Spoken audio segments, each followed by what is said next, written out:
안녕하세요. 코어쿨 대표 김기용입니다.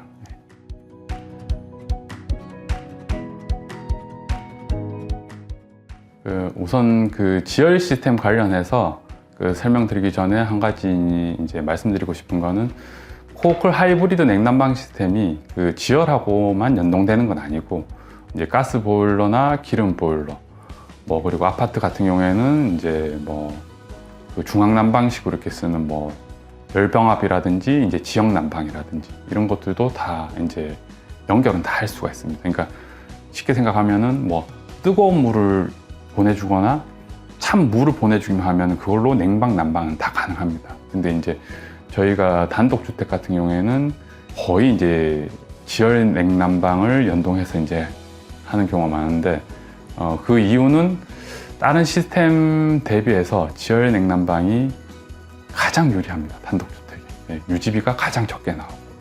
그래서 오늘 지열 관련해 가지고 이제 여러 가지 설명드리도록 하겠습니다.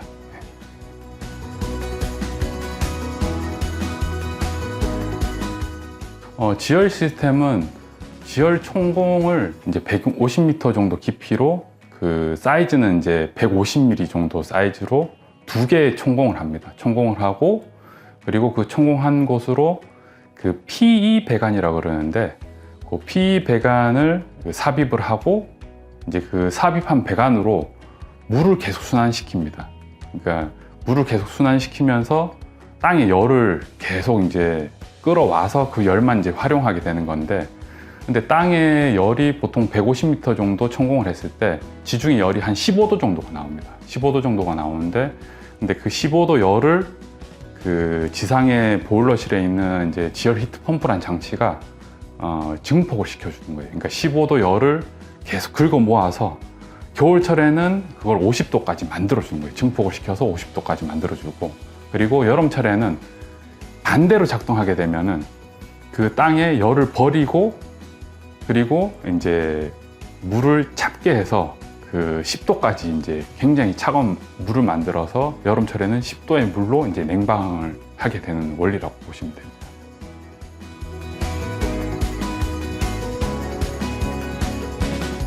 보통 기초공사 하기 전에 천공을 먼저 하게 됩니다. 천공을 먼저 하게 되는데 이제 좀 여러 가지가 이유가 있는데, 첫 번째는 천공을 하게 되면은 이제 천공하게 되면서 슬러지 같은 것들이 많이 나오기 때문에 나중에 이제 공사를 하려고 하면은 이제 너무 주변이 더럽혀지는 경우가 있어요. 이제 그래서 기초공사 하기 전에 먼저 이제 천공사를 하고, 그리고 또 한 가지가 천공 장비가 들어가려고 그러면은 천공 장비가 이제 거의 한 3m 정도 되는 폭이 있어야 장비가 진입을 할 수가 있는데, 경우에 따라서는 기초공사를 하고 나면은 천공 장비가 진입이 안 되는 경우가 있어요. 그래서 이제 기초공사 하기 전에 또 이제 먼저 하는 것이 이제 좋아요. 이제. 그래서 보통 기초공사 하기 전에 천공을 하고, 천공한 곳에 이제 열감기 삽입을 하고, 배관을 트렌치 작업이라 그러는데 이제 지중으로 해서 이렇게 묻은 다음에 보일러실 위치로 배관을 빼올려 놓습니다. 빼올려 놓고 그 다음에 철근 배근하고 이제 기초 타설을 하는 거죠. 이제 그렇게 한 다음에 주택이 한 80에서 90% 정도 지어졌을 때 보일러실 내부에 이제 지열 히트 펌프를 설치를 하고, 그리고 거의 준공 직전에 코어쿨 시스템, 말하자면 실내기인데 실내기를 이제 코어쿨 시스템을 실내에 다 설치를 하고 지열하고 연동해서 시운전까지 하면은 이제 마무리가 되는 겁니다.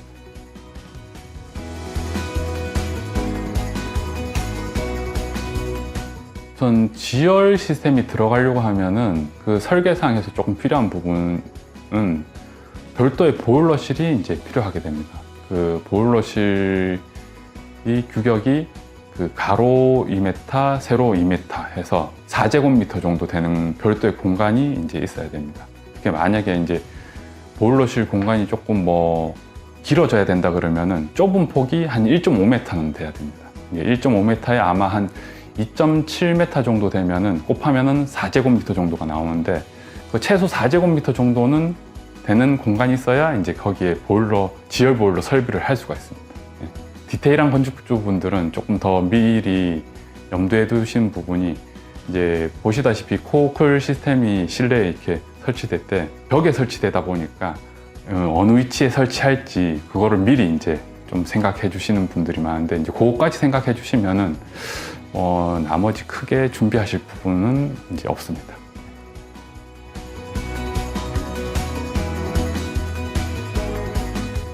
우선 지열 시스템은 정부에서 아시다시피 보조금이 나오는데 제가 보조금 얘기를 왜 드리냐면 보통 1,200에서 1,300만 원 정도 되는 보조금이 나오는데 그 보조금을 정부에서 그냥 주진 않아요.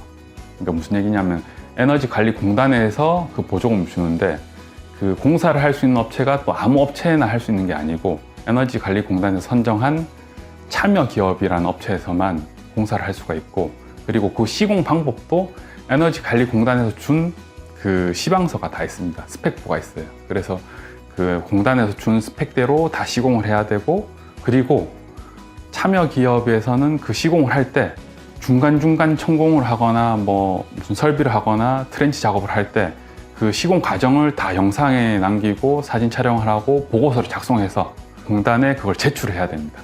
그리고 제일 마지막에 보일러실에 지열 보일러 시공이 다 되고 나면은 참여 기업이 이제 에너지관리공단에 시설 확인을 해달라고 해요. 그러면 에너지관리공단에서 감리하신 분이 나오셔가지고 우리가 요청하는 대로 시공이 다 잘 돼 있는지, 그리고 실제로 시운전을 해서 효율이 잘 나온지까지 확인을 다 합니다. 그래서 잘 되면은 보조금이 이제 나가게 되는 거죠. 그러니까 이제 중간에 어떤 그런 과정들이나 마지막에 이제 감리하는 부분들이나 이제 그런 부분들이 있기 때문에 지열 보일러 시공의 퀄리티는 굉장히 높은 편이에요.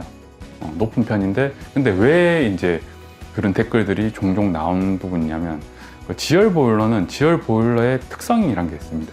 뭐 단점이라면 단점일 수도 있는데, 특히 난방을 하는 경우에 난방수 온도가 최대 난방수 온도 50도예요.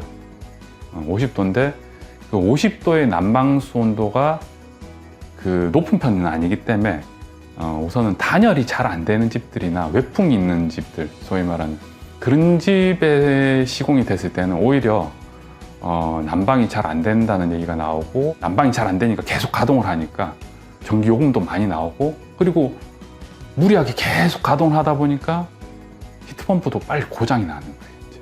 그래서 그냥 그거를 설치하면 무조건 잘 되는 게 아닌 거예요. 이제. 우선 지열이 시공되는 경우에는 신축이나 구축이나 중요한 거는 적정 이상의 단열은 돼 있어야 되는 거거든요. 그게 이제 첫 번째고, 두 번째는 뭐냐면 지열 히트펌프가 들어가서 이걸로 효율적인 냉난방을 하려고 그러면 중요한 게 이 지열 히트펌프만 들어가서는 안 되는 거예요. 대부분의 이제 지열 업체에서는 사실은 지열 시공을 하고 싶다 그러면은 건축 쪽에는 관여를 안 해요. 그 난방 설비가 어떻게 돼 있는지, 잘 돼 있는지, 뭐 어떻게 해야 되는지 이런 것들에 크게 이제 신경을 안 써요. 근데 사실은 그럴 수밖에 없는 게 그 업무 범위가 딱 그 보일러실에 지열 보일러 시공하는 것까지가 이제 지열 업체 업무 범위이기 때문에 사실은 그런 부분도 있는데, 그러다 보니까 보일러는 지열 보일러가 시공되고 난방 시공하는 거는 또 시공업체에서 뭐 일반적으로 하듯이 난방 시공을 하는데, 이제 이 시공마저도 사실은 또 제대로 안 되는 경우가 많아요. 그러니까 대부분은 난방 설비가 시공될 때 그냥 무슨만 없고 배관만 연결 다 돼 있으면 잘 되는 거 아니냐 그러는데, 사실은 그렇진 않거든요. 이게 효율적으로 시공되려고 그러면은 또 그 정상적으로 해줘야 되는 시공 방법이 있고, 또 해서는 안 될 게 있고, 꼭 해줘야 되는 게 있는데 그걸 안 하는 경우가 많아요. 그리고 이제 또 한 가지가 적절한 제어 시스템이 또 있어야 됩니다. 그러니까 효율적으로 냉방, 난방을 하려고 그러면은 그 지열에 맞는 적절한 제어 시스템이 들어가서 이제 적절하게 각 방마다 이제 온도 제어를 해주고 원활하게 이제 제어해주는 시스템이 필요한 거죠. 그래서 정리를 하자면 지열 시스템이 들어가야 되고, 그리고 이 지열 시스템하고 연동해서 잘 제어해줄 수 있는 제어 시스템이 들어가야 되고, 그리고 이 제어 시스템하고 지열 시스템하고 또 연결이 되려고 그러면은 설비란 게 들어가지 않습니까? 설비란 게 들어가는데 그 설비가 또 정상적으로 잘 돼 있어야 되는 거예요. 그래서 이 세 가지가 잘 돼 있어야 되는데 대부분은 이 세 가지를 다 세팅해서 들어가는 건 아니고 지열 보일러만 적용하기 때문에 그런 문제점들이 대부분 다 나온다고 보시면 됩니다.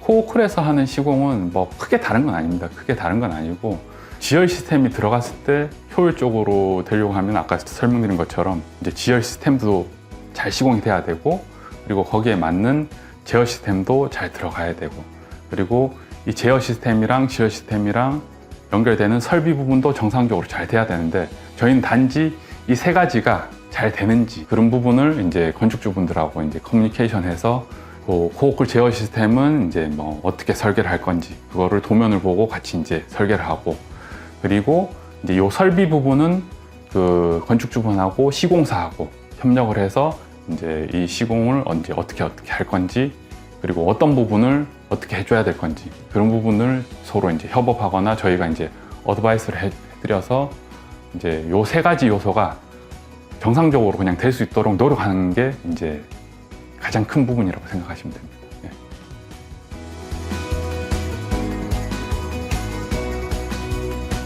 지열 히트펌프가 이제 효율이 잘 나온 이유를 제가 설명드리려고 하면 그 비교 대상이 있어야 될 것 같은데, 우선 지열 히트펌프의 원리는 그 에어컨 원리하고 동일하다고 보시면 됩니다. 동일한데, 우리가 보통 카페에 가시거나 그러면은 에어컨으로 겨울철에는 난방도 하고 여름철에는 냉방도 하고 하는데, 그거랑 비교를 해서 제가 설명을 해드리도록 하겠습니다. 겨울철에 그 에어컨 같은 경우에는 에어컨 실외기에서 공기 중에 있는 열을 계속 흡입을 해서 공기 중에 있는 열을 긁어 모아서 난방을 하는 거고, 지열은 이제 땅에 있는 열을 이용해서 긁어 모아서 이제 그 난방을 하게 되는 건데, 우리 겨울철에 보통 외기 온도가 요즘엔 많이 추워져서 막 그 영하 10도, 15도까지도 이제 내려가는 경우가 많은데, 그러니까 영하 10도, 15도의 공기 중에 있는 열을 긁어 모을 때랑 지열은 이제 지중해 열이 15도 정도 되는데 15도의 열을 긁어 모을 때랑은 이제 확연하게 차이가 있는 거죠. 지열 히트펌프의 기계가 더 좋아서 그런 게 아니고, 단순히 봤을 때 영상 15도의 열을 가지고 오는 거랑 영하 15도의 열을 가지고 오는 거랑은 확연히 다르겠죠. 그러니까 거기서 이제 차이가 나는 거예요. 거기서 따지면 온도 차이가 벌써 이제 뭐 2배 이상 차이 나는 거니까 효율이 이제 달라지는 거고, 그리고 냉방 같은 경우에도 동일해요. 냉방에도 우리 보통 많이 겪으셨을 텐데, 밖에 길 다니실 때 에어컨 실외기 지나가면은 에어컨 실외기에서 막 더 더운 바람 나오지 않습니까? 그러니까 걔네들은 말하자면 공기로 그 냉매를 이제 식히게 되는 거고, 지열 같은 경우에는 땅에 있는 그 냉매로 이제 식히게 되는데, 여름철 되면은 우리가 옥외 온도가 영상 뭐 30도, 35도 이상이지 않습니까? 그러니까 30도, 35도 이상의 공기로 냉각하는 거랑 15도의 물로 냉각하는 거랑은 이제 차이가 굉장히 많은 거죠. 난방할 때 천정형 시스템 에어컨이랑 이제 지열 시스템이랑 비교를 하면은 굉장히 추울 때 보면은 거의 4배까지 차이가 난다고 보시면 돼요. 그리고 여름 같은 경우에는 이제 대부분 이제 보면은 2배 이상 정도 차이가 난다고 보면 됩니다. 그래서 그 지열 히트펌프, 지열 시스템의 핵심은 전국의 모든 지역에서 거의 이제 150m 정도 천공을 하면은 15도 정도 되는 지중열이 유지가 된다는 게 이제 그 핵심인 걸로 보시면 됩니다.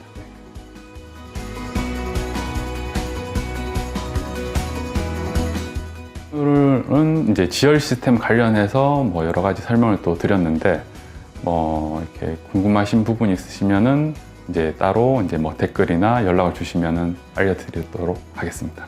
예, 감사합니다.